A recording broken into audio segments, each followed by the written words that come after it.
Hare Krishna, Hare Hare, Hare Ram, Ram Ram, Hare Hare. Hare Krishna, everyone. So we will continue reading. I was here in the middle. Srila Rupa Goswami in Ujjwal Neelamani states that there are two competitors in loving Krishna. There's Chandravali camp and there is Srimati Radharani's side. When they are compared, it appears that Srimati Radharani is superior, for she is Mahabhav Swarup. The term Mahabhav Swarup means personification or the person, personified. Death personified as Yamraj. So similarly, so Mahabhav Swarup, personification of Mahabhav is Srimati Radharani, is applicable to Srimati Radharani only and no one other than Srimati Radharani. Srimati Radharani is our Vishay Vigraha for the Gaudiya, for the followers, for the Rupanugas.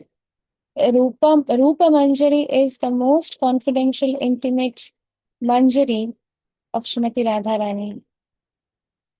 And therefore, those who are Rupanugas, following in the footsteps of Rup Manjari, Rupa Goswami, where will they go? Obviously, in the same service.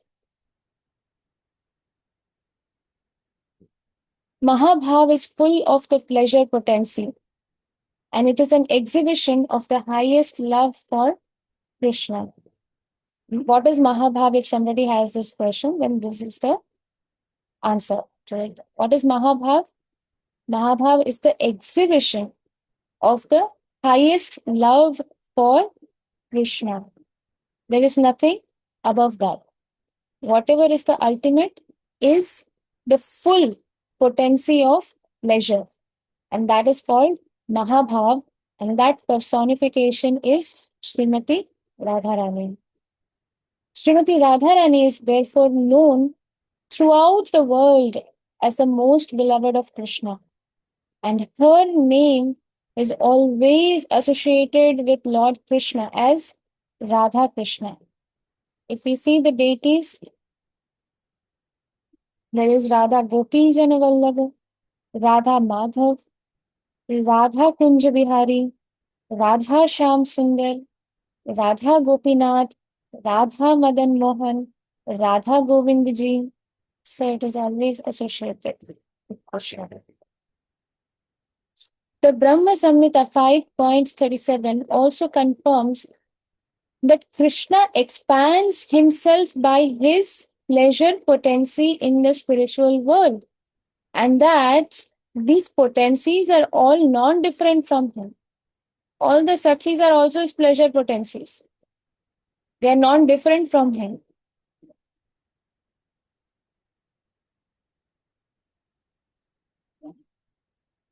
And so Krishna, who is the absolute truth, because Krishna is the absolute truth, and he himself is the pleasure potency, expands himself, and then he can expand himself to many expansions. So Krishna himself, by his pleasure potency in the spiritual world, expands, and these potencies are all non-different from Krishna, who is the absolute truth. So all these pleasure potencies, they are also absolute truth. Although Krishna, so Srimati Radharani is also absolute truth. Although Krishna is always enjoying the company of his pleasure potency expansions, nonetheless, he is all pervading. Therefore, Brahma offers his respectful obeisances to Govind, the cause of all causes. So, on one side, all this is going on, cause of all causes, this manifestation, creation, everything is going on. But in the spiritual world, this pleasure pastimes are going on. Still, that doesn't mean because pleasure pastime is going on, because Krishna is engaged in the pleasure pastimes, so therefore he cannot be present in the other activities. No, that's what this is trying to say. That although Krishna is always enjoying the company of his pleasure potency expansions with the gopis, still these all are reading. As Krishna is the highest emblem of spiritual perfection, so Radharani is the highest emblem of the spiritual pleasure potency meant for satisfying Krishna. Krishna is Purna Shaktiman, and that Purna Shakti is Radharani.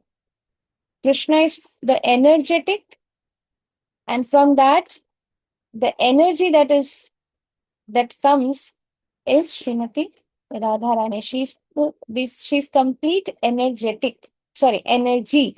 She is the absolute energy, and Krishna is the absolute energetic. Krishna is unlimited, and Radharani is also unlimited in her ability to satisfy Krishna. Krishna, see, if because Krishna is absolute, therefore whatever comes from Krishna is also absolute. And because Krishna is truth, therefore even the external energy that comes out from Krishna is true. There are many philosophers who say that Jagan Mithya, but actually Jagan is not, this world is not Mithya, it is not false. Because Krishna is truth, therefore everything that comes out from Krishna is also truth. It cannot be false. Krishna is satisfied just by seeing Srimati Radharani, but Radharani expands herself in such a way that Lord Krishna desires to enjoy her more. It's just like we cannot have any mundane example for understanding this. It's not possible.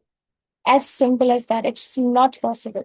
But even to understand it at a very mundane level, which is not even suitable, still, if we see that we are very hungry and we have not eaten anything else, but our heart is fixed that today I am going to eat only fuchkas for dinner, only fuchkas and nothing else. Before that, I have not eaten rice, dal, sabji, chapati, this, that. No.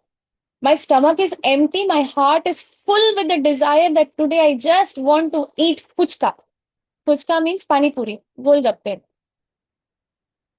So, in that case, what will happen? The moment we go to the fuchka wala and the fuchka wala starts giving us, we start putting one by one, we start putting the fuchkas in our mouth. And in that situation, does it feel that after eating two fuchkas, you feel that, oh, I'm satisfied, I'm done? Do you feel like that? Or after two fuchkas, forget two fuchkas. After the first fuchka itself, the moment that hits your tongue, and the moment you get the taste, what is the thought? I want more. Dil mange more. Let more fuchkas come. I can eat more, more, more.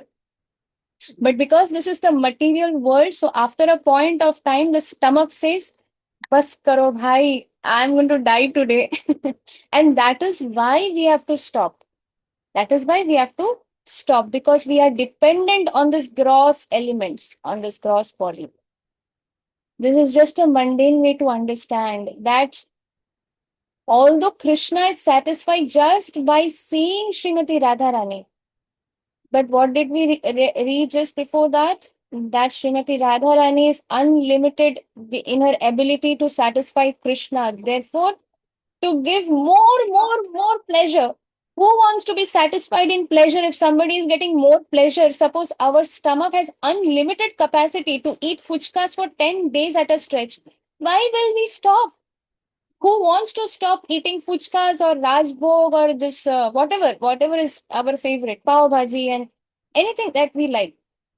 Because we have limitation, therefore we stop. So in the spiritual world, there is no limitation, and it is giving constant pleasure. There is no concept of pain. There is simply constant pleasure, pleasure, pleasure.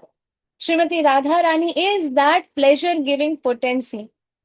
And Although Krishna is satisfied simply seeing Srimati Radharani, yet Radharani expands herself in such a way that Krishna desires to enjoy her more and more, because Krishna was unable to estimate the pleasure potency of Radharani.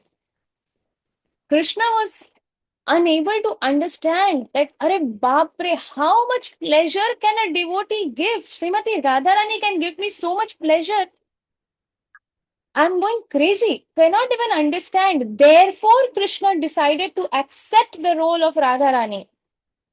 And that combination of Lord Krishna and Srimati Radharani is Sri Chaitanya Mahaprabhu. Sri Krishna Chaitanya Mahaprabhu. So Sri Ramananda Rai then began to explain how Radharani is the supreme emblem of Krishna's pleasure potency. Radharani expands herself in different forms, known as Lalita. We just 2 days back, it was Sri Lalita Sakhi's appearance day. Radharani herself expands to Sri Vishakha Sakhi and all the other confidential associates. Srimati Radharani herself expands to give, because Radharani is the pleasure giving potency. So, what to speak of all the confidential associates in Golok Vrindavan, even in Vaikuntha Lok, the wives, they are all expansions of Srimati Radharani. In his Ujjwal Neelamani, Srila Rupa Goswami explains that one of the characteristics of Srimati Radharani is that she is an evolution of transcendental pleasure. Srimati Radharani's transcendental body is decorated with flowers and fragrant aromas, is incomplete with transcendental love for Krishna. She is the personification of his pleasure potency.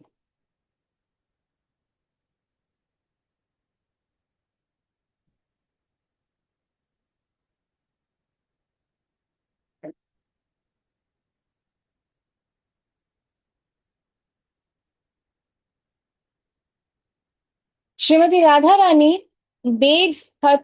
she bathes transcendental bathing. Okay, this is not our bathroom bathing. This is spiritual. Srimati Radharani bathes 3 times. First, in the water of mercy. One of the Sakhis once was saying, when she took the dip, the first thing that came out, oh, this water is so merciful. I'm feeling so merciful. I'm feeling so merciful. Because it is the pond of mercy, the water of mercy. Therefore, Srimati Radharani is mercy personified also.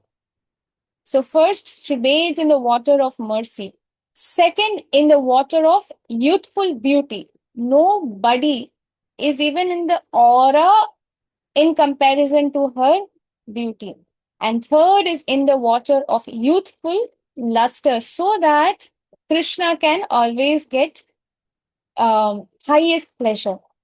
Everything is for Krishna's pleasure. After she bathes 3 times in that way, she's covered with shining garments and decorated with her personal beauty, which is compared to cosmetics. Here in the material world, we use cosmetics to look beautiful.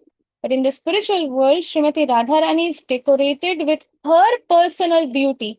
And her personal beauty is described or is compared to cosmetics. Thus, her beauty constitutes the highest artistry. She is decorated with the ornaments of spiritual ecstasy. What are the ornaments? Spiritual ecstasy, the different types of spiritual ecstasies, these are the ornaments. There is trembling, shedding of tears, perspiring, choking of the voice, cessation or stopping of all the bodily functions due to transcendental pleasure, standing up of the bodily hairs, changing of bodily color, and madness. See, these are the qualities, this is the beauty that Krishna is looking for. But we must understand that Krishna is most attracted to only Srimati Radharani, and he says that she is the Shiromani of all devotees. Nobody is beyond her. then what is it that attracts Krishna? Obviously, the qualities that are there in Srimati Radharani. And here there's a very brief description of the qualities, the personality, the characteristics of Radharani, of Srimati Radharani. So we should understand that it is not how beautifully we decorate ourselves that attracts Krishna, because Krishna is not material. This external beauty will attract the material boys of this material world. They will get attracted to all the material beauty. But if we want Krishna to get attracted to us, then the external beauty, the makeup, the clothes that we wear, obviously that doesn't mean that we wear torn clothes and we look like a coming out of the jungle, not taken bath for 10 days. It should not be like that, because cleanliness is next to godliness. We should not try to imitate somebody. And here also, nowhere it has been mentioned that the gopis used to go around like that. The gopis used to perfectly dress themselves nicely, neat and tidy and very beautifully, just for the pleasure of Krishna. So, but what is being explained here is that what are the qualities? Trembling, that as soon as we see the devotees of the Lord, because they are all dear to the Lord. Now,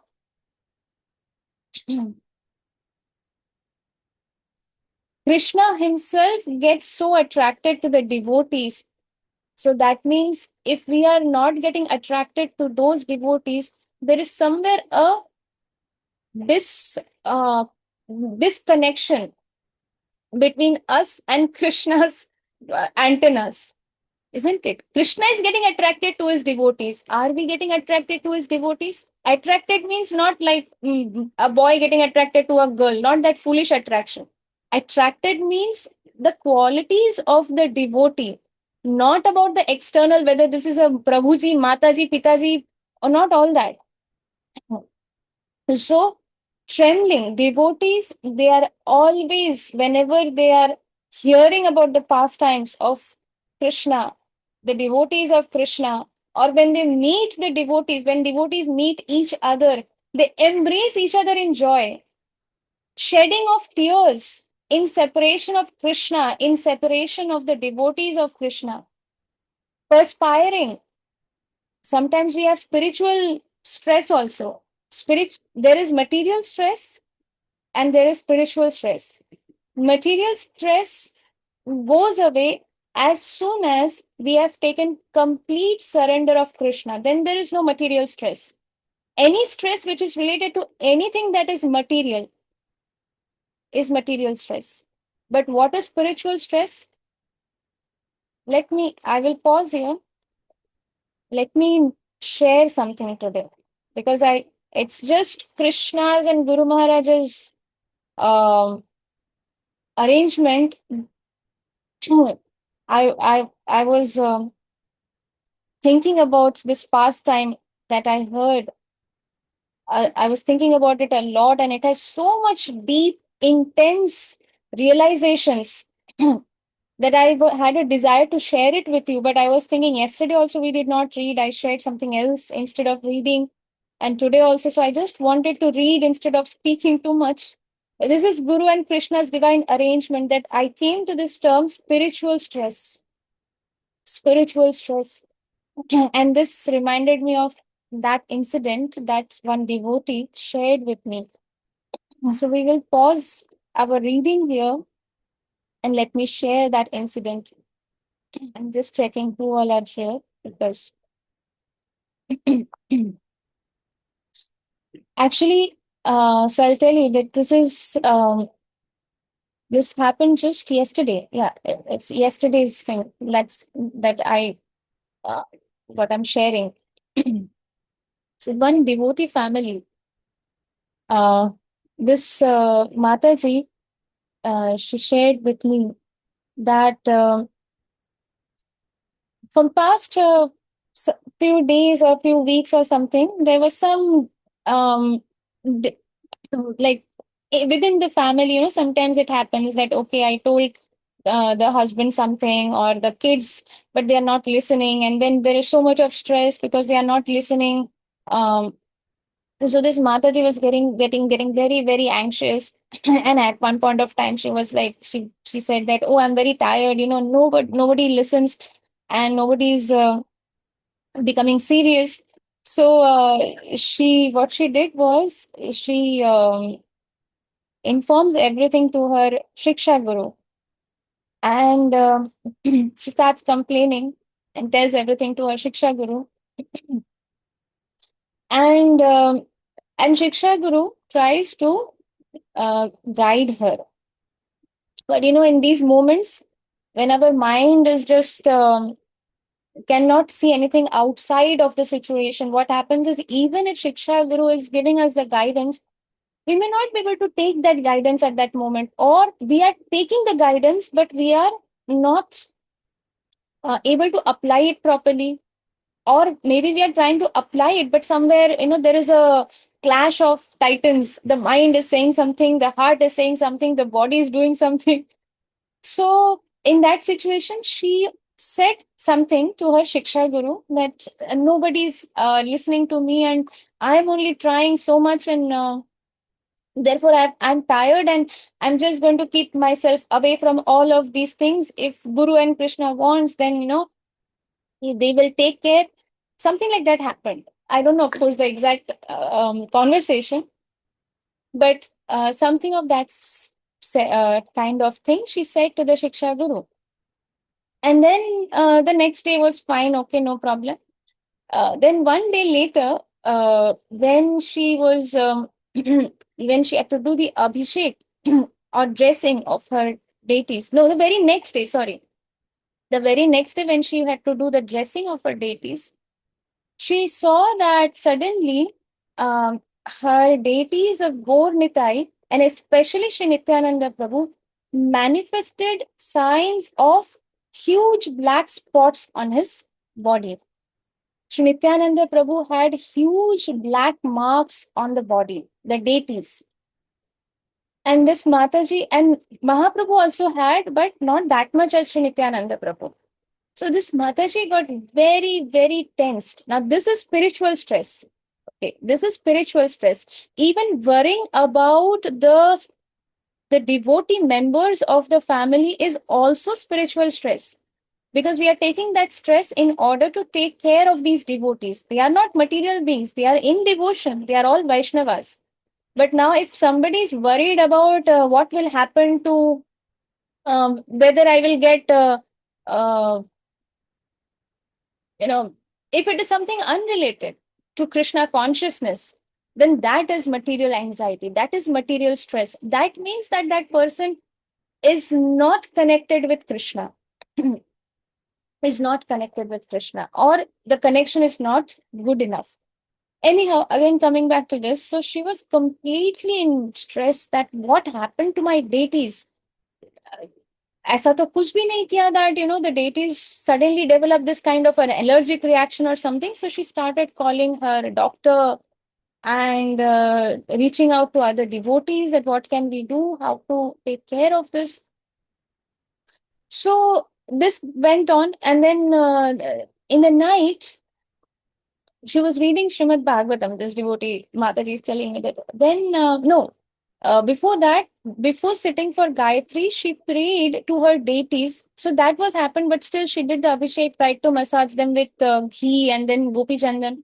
Still the marks did not go. Then she was whole day. She was just worried. Then in the night before, in the evening before her Gayatri, she prayed to the deities that. If I have knowingly or unknowingly committed any offense or mistake at your lotus feet, then please forgive me. And by your mercy, please become fine, because this is giving me a lot of stress. I'm worried. I don't know what to do. So she prayed like that, and she sat for her Gayatri, and and I think after that she got a realization. Some realization came, but she ignored that. Okay. Then again in the night, she was reading Srimad Bhagavatam, um, and then she slept. And what happened is these deities, her deities, Sri Nityananda Prabhu, Mahaprabhu, they personally spoke to her when she slept off. They personally spoke to her that Sri Nityananda Prabhu is Adi Guru. I think Mahaprabhu must be speaking this because I just know, sir. Sri Nityananda Prabhu is Adi Guru, and Shiksha Guru is the direct manifestation of Sri Nityananda Prabhu. One should not discriminate that Shiksha Guru is okay something, and this is spoken by the deities to her. Okay, I am not making it up. Sri Nityananda Prabhu is Adi Guru, and Shiksha Guru. Let me just see the words and tell you.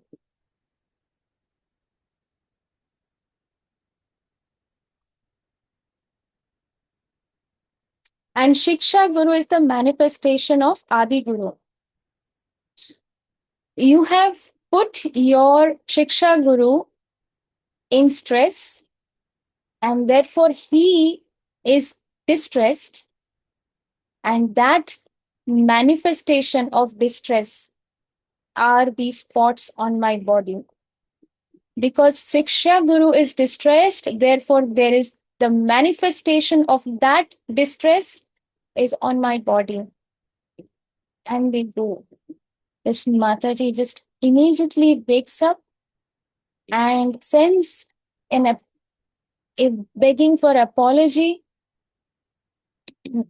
And what had Mataji done? She did not argue with her Shiksha Guru. It is not that she argued or anything, but what her Shiksha Guru guided. Sometimes we say our side of the story also, no, that but they see I am doing already this, I'm already doing that. We give our side of the story. That actually depends on the level of the devotee also. So that much mistake was pointed out by Sri Nityananda Prabhu.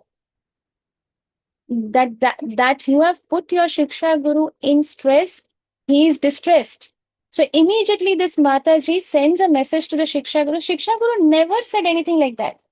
Shiksha Guru was very pleased with her that she's putting her best efforts. Every guidance that was given by the Shiksha Guru, she's trying to follow despite challenging situations. So immediately she sends the message that begging for forgiveness and narrating this thing to her Shiksha Guru. And then her Shiksha Guru, after a few hours, when he sees this message, and he sends her a message and he reveals his heart to her that, yes, see, the problem you shared was not the cause. This Mataji was thinking that because I shared this problem, that must have triggered the stress or distress for my Shiksha Guru.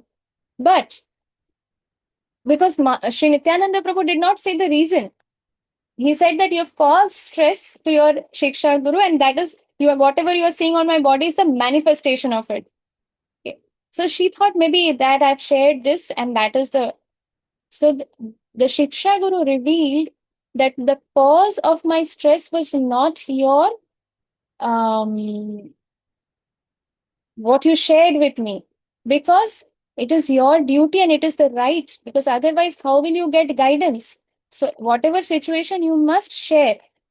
The cause of my stress is that all of you are devotees, and all of you being devotees and the disciples of Sri Gurudev, you are not uniting among yourself. You are quarreling amongst yourself. That was the cause of my distress. So, and this is exactly what Srila Prabhupada says. This is exactly what all the bona fide spiritual masters in current spiritual masters, Guru Varga Vrinda, it is what they are saying. It is exactly what 500 years back, Sri Nityananda Prabhu and Sriman Mahaprabhu has said that when the devotees, when they misunderstand each other, when they doubt each other, when they judge each other, when they do not cooperate amongst themselves, when they quarrel among themselves, it is like cutting Mahaprabhu into pieces. And it is like, so it is just like the father, if the father sees that his two sons are quarreling, fighting amongst each other for something, the pain that the father goes through is exactly like that, and much more than that, because fighting for something is some material platform, but here we are speaking of our spiritual father, of our supreme father. So that realization, that one is, we should always understand that if Shiksha, even if it is not our mistake, we may be 100% correct. Like Vrinde Devi, we are perfectly pure, and somebody else has done some mistake. And Shiksha Guru is telling us something, but the moment we try to cross over that, that means not, we are resisting to the plans of Sri Guru and Krishna. This is what we discussed yesterday. Let us not, yesterday or day before, let us not, I think day before yesterday, on Sri Lalita Sakhi's appearance day, I had shared an incident. Let us not try to resist to the plans of Guru and Krishna. But when we argue with our Shiksha Guru, or maybe we are not arguing, but we are giving explanation, or we are trying to prove that no, it is not my mistake. What did I do? That is basically resisting Guru and Krishna's plan. And another thing is when we don't cooperate with the devotees, whatever the situation may be, we should try to see what is the best possible way to handle this situation. Because it is just like the porcupines. We are all like those porcupines. We are all here because of our anarthas, and now we are all trying to serve Krishna because we all want to go back to Krishna, whatever the reason may be. For each one, I'm saying the ultimate reason is we want to love Krishna. Going back to Krishna is also secondary or thirdary, whatever the term may be. We want to love Krishna. And loving Krishna means loving his devotees. If we love somebody and that somebody has a dog in their house and we don't love the dog and we are like, hey, go, go, go, then will that give pleasure to the person we love? Because that person loves the dog or the cat or whatever is there. So, therefore, we have to learn to love that dog also so that we can give pleasure to the person who is dear to me. Similarly, to love Krishna means to love his devotees, and to love devotees means that we have to be very careful in uh, dealing with the devotees.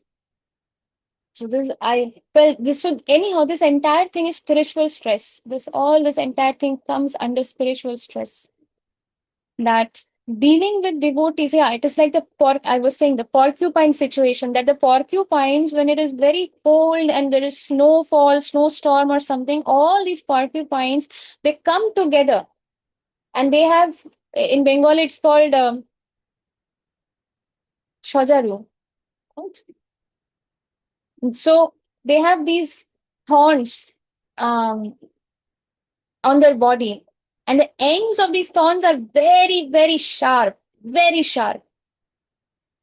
So all these porcupines, they come together so that the warmth of each other's body will keep all of them warm. Just like Bhakti Shakti, when many devotees come together, there is a combined power that works. Similarly, when all these porcupines come together, there is a combined warmth that keeps them protected against that chilly winter. But when one porcupine starts thinking, now when all of them come together, their thorns are there. The one thorn will hit somebody's ear, somebody's eyes, it will hit somebody's back. Yeah, all this is going on. But still they try to stay together. Now, when one of the porcupine starts thinking that why should I tolerate all this? Let me just leave from here. Thinking like that, when that porcupine leaves that group, what happens? There is no more warmth. No more warmth to keep it safe against that chilly winter. And therefore it dies. So we should try to tolerate whatever the situation is. We should very carefully deal with the devotees and always think what will please Sri Nityananda Prabhu. When we think what will please my Shiksha Guru, it is as good as thinking what will please my spiritual master. It is as good as thinking what will please Sri Nityananda Prabhu. If Nityananda Prabhu is the most merciful, if he is not pleased, then there is no question of Sri Chaitanya Mahaprabhu being pleased. And Mahaprabhu look at Nityananda Prabhu. Nityananda, whatever comments Nityananda Prabhu gives, that is the final jurisdiction. So, so I felt that this entire episode is it is more important than millions of other lessons. Millions of other lessons. And if somebody has, I hope everybody has followed the essence of it. Please try to remember this again and again and again. If necessary, please write it down. Please write it down so that we can remember that how important is Shiksha Guru, how important it is to follow the Shiksha Guru, how important it is to please Shiksha Guru. Because one of the examples is my personal realization on Lalita Sakhi's appearance day, which I had shared. The power of following the instructions of Shiksha Guru despite all the challenges. Despite all the challenges. But I did not record it because it is meant only for those people who are personally giving their time and energy to join the session. Of course, I know there's some devotees who join every day regularly, maybe one off case. But such things cannot be shared on a recording because it is not for everyone. It is something very, very personal. Therefore, I did not record that part. And that day, I think only one or two devotees had joined that day. I don't remember, but so anyhow, we'll pause here for today, and Krishna willing, we'll continue reading tomorrow again. Thank you very much for your very kind association. All glories to Srila Prabhupada. All glories to Srila Gurudev. Nitai Gaur Premanande, Hari Hari Bol. हरी बोल पूर्णमयी माता जी की जय। जय And Shri Gauranga.